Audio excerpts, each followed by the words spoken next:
not talking about racism or sexism. We're talking about Spe- killing animals. we're talking about speciesism.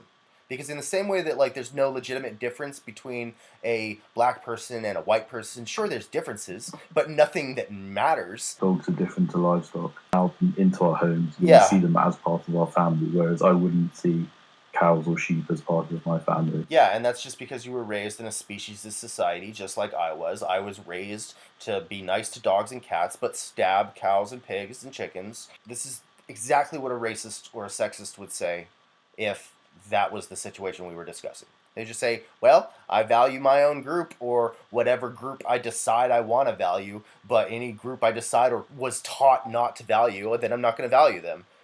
And you're going to stab them. And that's why we're going to take over. All right, let me. Oh, dang, you hung up on yourself, dude. I'm not particularly interested in the argument of whether it should be legal or illegal. I'm interested in, let's say you make it illegal to sell meat, then what? Where are all these people going to work? Sure. What are we going to do with all of these animals that up until now we have bred and genetically modified to produce meat? Yeah. Or other products, so dairy, eggs, whatever. Who's going to look after them? Where are they going to go? Great question. All right, so industries change, products get replaced by other products, companies get bought out or replaced. So look, what's going to happen is this is not going to happen overnight. The world's not going to go vegan overnight. This is going to be a gradual change over the next 10, 20, 30 years, maybe more even for worldwide action, right? But so we're just going to replace these products with other products. And so like basically instead of a slaughterhouse, there's going to be a factory that makes vegan burgers. And so there will be people making vegan burgers instead of slitting throats. Okay, but during that period, how are these farmers I come from a farming family, how are we going to make money if people are no longer buying meat Yeah, you'll have to. or other animal products? Yeah, you'll have to adapt and change industries and start, like we have different resources like the Vegan Society in the UK or in Texas is Rowdy Girl Sanctuary, and they have the Ranchers Advocacy Program. They used to be cattle ranchers, but then they went vegan and turned their cattle ranch into an animal sanctuary and stopped sending their animals to the slaughterhouse. And now they converted into, a sanctuary. They're a nonprofit, they get donations, and they have the Ranchers Advocacy Program where they help other animal farmers transition to plant farming. So that's something to look into, the Ranchers Advocacy Program or the Vegan Society in the UK. And yeah, and I mean, like I said, it's going to be a gradual progression, so you'll be able to see it coming and make the necessary changes in time, hopefully. But if you don't, like, sorry, you shouldn't have been in that industry harming animals in the first place. And for the question of what will happen to the animals, like I said, it's going to be a gradual progression, which means that as more people go vegan, or not even like vegan for the animals, a lot of people are starting to are boycotting animal products for their health or for the environment, right? And then there's a bunch of people boycotting those products for the animals. So like we're getting you from a bunch of different angles. You know what I mean? So the companies are going to see this coming and they're going to change. And if they don't, they'll get replaced. So, but these animals, yeah, like you were saying, we breed these animals into existence. So as the times continue to change, more people will be buying vegan products and less people buying animal products, and so these companies will stop breeding so many animals into existence for the purpose of slaughter to sell their dead bodies because not so many people are buying the dead bodies anymore. And then once we do finally pass a law outlawing slaughterhouses, by then there will be significantly less animals in existence, like farmed animals in existence compared to now, because of that gradual consumer transition aiding that. But then whatever animals are left over once we pass the law, those animals will be transported from farms and slaughterhouses to animal sanctuaries, or we will convert animal farms and slaughterhouses into animal sanctuaries. And yeah, I say tax the CEOs and the Smithfield Foods and Tyson and all these giant conglomerate corporations that have been needlessly oppressing harmless, childlike animals for hundreds of years. They're making billions off the backs of these animal slaves. So I say make them pay for the housing and food and staff costs of these animal sanctuaries. And hell, even though I don't buy these products, I don't pay for the slitting of these throats anymore. I'd be willing to have some of my taxes go to help pay for the programs to help these animals, just because like I did eat animals for 26 years, and I owe them reparations, right? I owe their ancestors, or their children, their offspring, reparations, right? But really, we should tax the rich, not the poor. Okay, but you keep talking about these massive conglomerate companies, but what about the local farms? We aren't people that can afford to pay all these taxes for moving all of the animals. Okay, well then I'd say get out of the business as soon as possible so that you don't have to do that. Like change industries. It's just not that simple, though. I'm not saying it's simple, but it's what the victims deserve. And like you're not the victim. Like sorry, uh, the oppressor is not the victim. Like I love you, and I hope the best for you. I don't mean you any harm, but you need to leave those animals alone.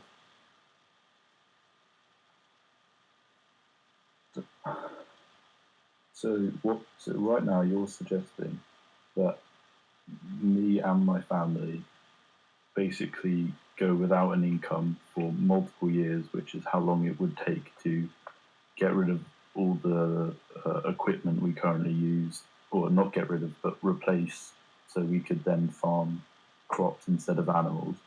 It would be nice during if that time we won't be able to make an income if we're not selling animals. sure. But we obviously can't instantly turn all our cattle or sheep fields straight into crop fields.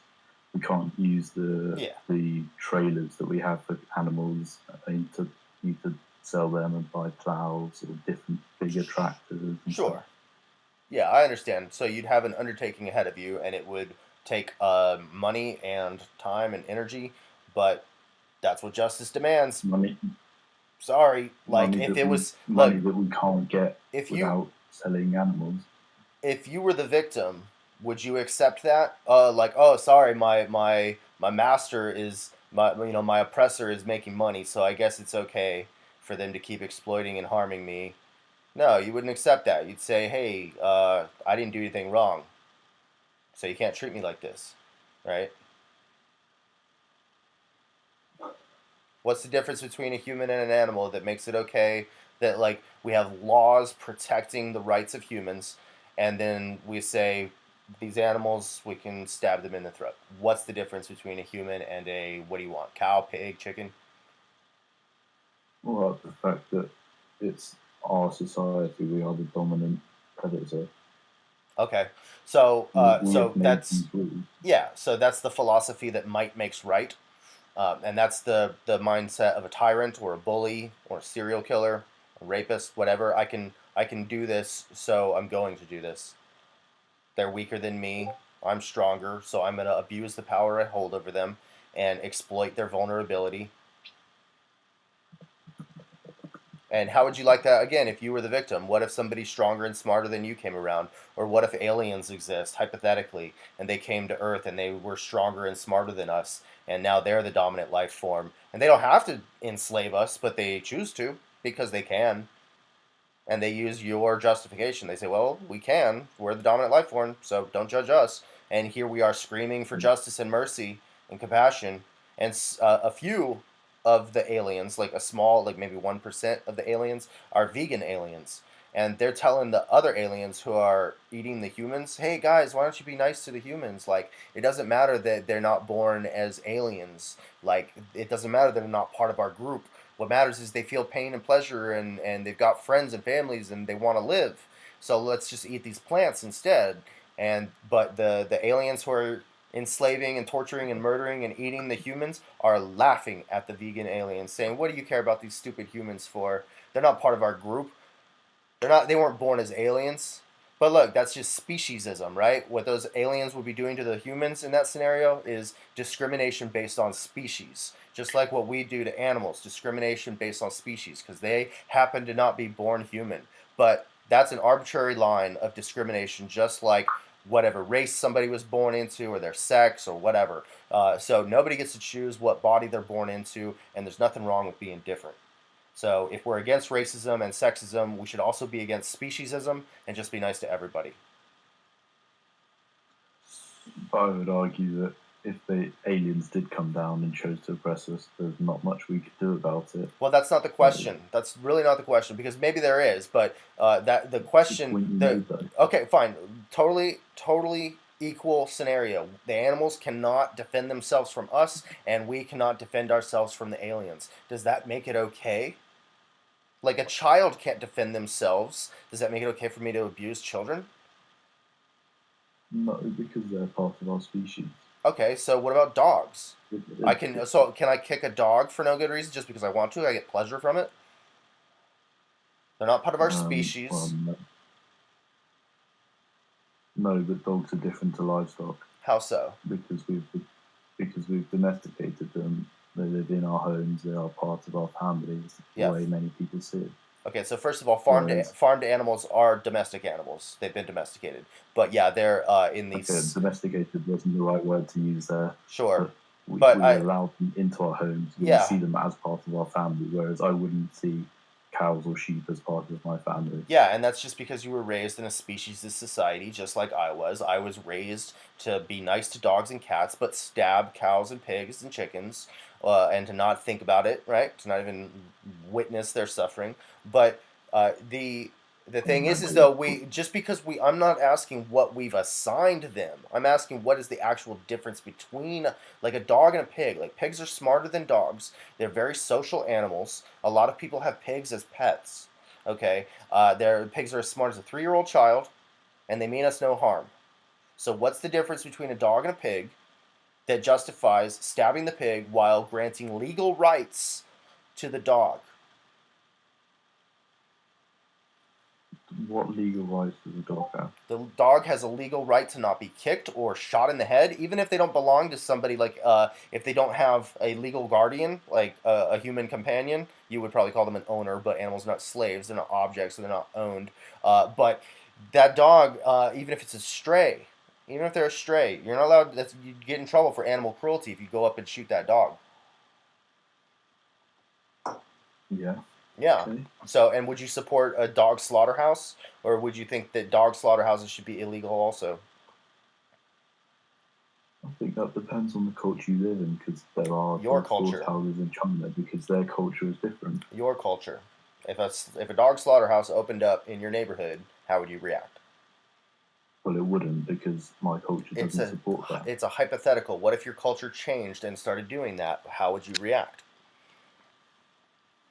Okay, well, the hypotheticals aren't going to happen. That doesn't matter. That doesn't matter. It's a moral consistency test to see what the conclusion of your moral theory is. So again, I'll ask if agree with it because that's how I've been raised. You wouldn't agree with it, but only because okay. So to clarify, you're saying you would not like it if a dog. You would disagree with it morally, right? If a dog slaughterhouse opened up. But only because you were raised to care about dogs. So it's not because dogs have a brain and a nervous system and they feel pain and pleasure and they want to live, and this is backed up by scientific evidence. It's got nothing to do with dogs being conscious individuals who care how they're treated. It's simply because you do what you're told. Well, because I have done what I've told and then formed my own opinions from it. Sure. However, if I was raised and brought up with being told different things, I might see it differently. Okay, so what's the difference between a dog and a pig? Genetics. Yeah, so I mean, you could say the same thing about like a dog is a dog and a pig is a pig. Yeah, but you could say you could say the same thing about like this human versus that human. Yeah, they're gonna have different genetics. Therefore, it's okay to stab one of them. Well, no, that we're the same. Human and a human is the same species. A dog and a pig is two completely different things. But you think it's wrong to stab dogs, and they're a different species from us.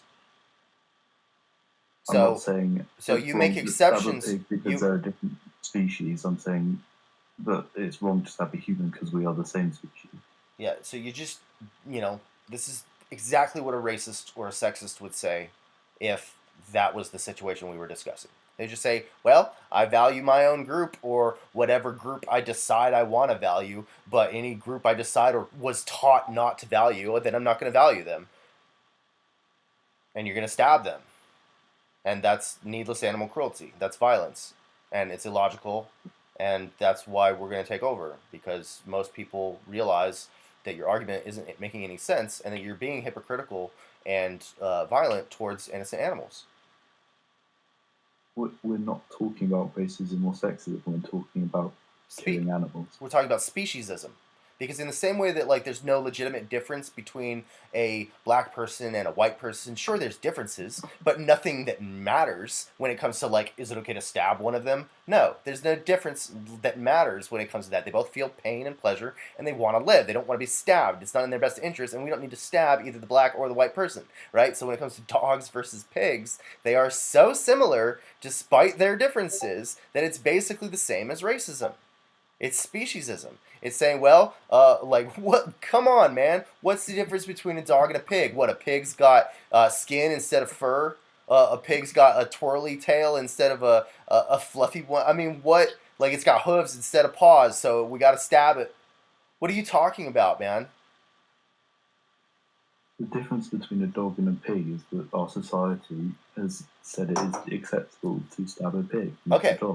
That's not a difference between those two. That's a difference between how we view them, what we've been taught. Okay, you could say the same thing again about racism and slavery and black folks. If we had grown up in the South of America, in the American South during the 1700s, and were raised to think that blacks are subordinate and that slavery is fine, we would likely have grown up to be racist. But some of us would break free and we'd say, you know what? I don't care how I was raised. I can clearly see that these people don't want to be enslaved, and so I'm going to become an abolitionist and fight against this and fight for justice and equality, right? So and if somebody were to ask that person back then, what's the difference between a white person and a black person? Somebody like you, no offense, would say, well, they're not the same group.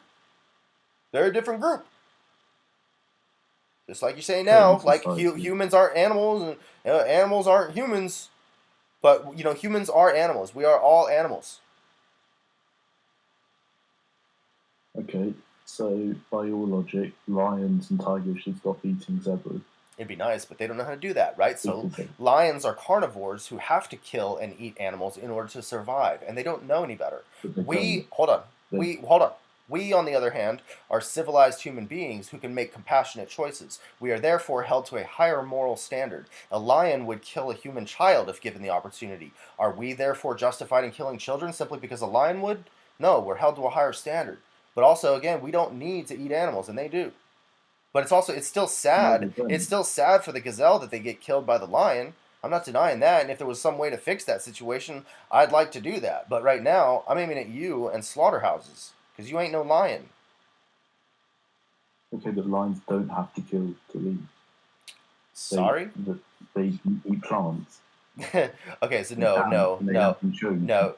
Lions cannot. No, hold on. If you want to substantiate your claim, you can post it in stage 1 text. But to the best of my knowledge, lions cannot thrive on grass. They cannot survive and be healthy on grass. And even if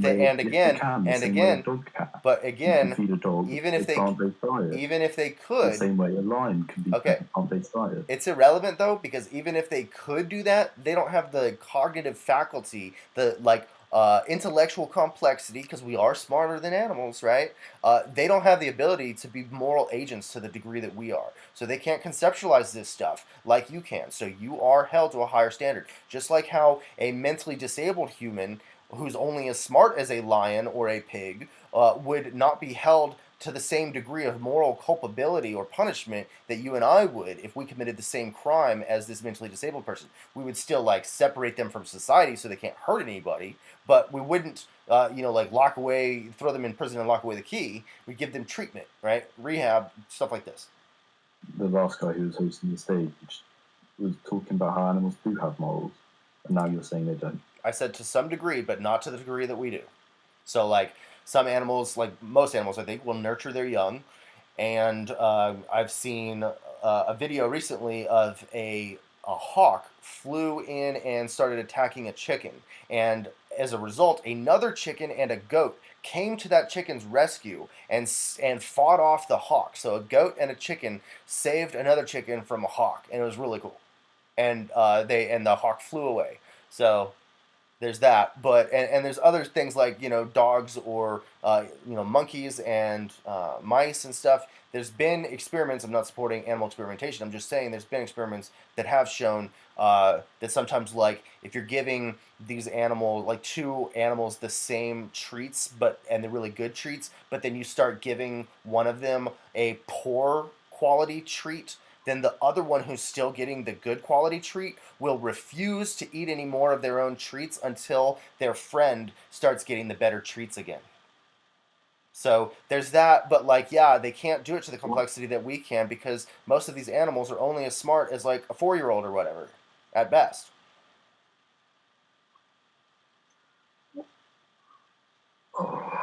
Right, so if you start giving a 4-year-old a piece of chocolate cake and another 4-year-old a piece of horrible chocolate cake, they're not going to stop eating the chocolate cake because their friend's getting nasty stuff. They're going to carry on eating it.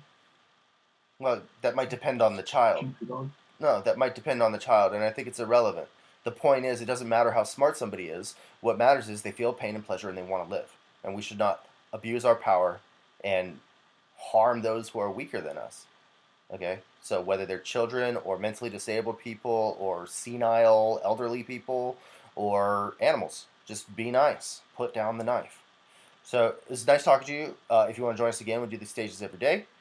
So any last thoughts or questions? Nah. All right, cool. Have a good one. We're just going into whatever. Okay, go watch Dominion. So yeah, everybody watch Dominion on YouTube, starring Joaquin Phoenix. It's got 3 million views, and it's a free movie. Joaquin Phoenix, Dominion. So that'll show you how animals are really treated in farms and slaughterhouses. All right, reminder, it's my birthday. So, take it easy on me, man. Just trying to enjoy the day. Nobody got me any presents. I don't want any presents. I just want animal liberation. Go vegan, motherfucker.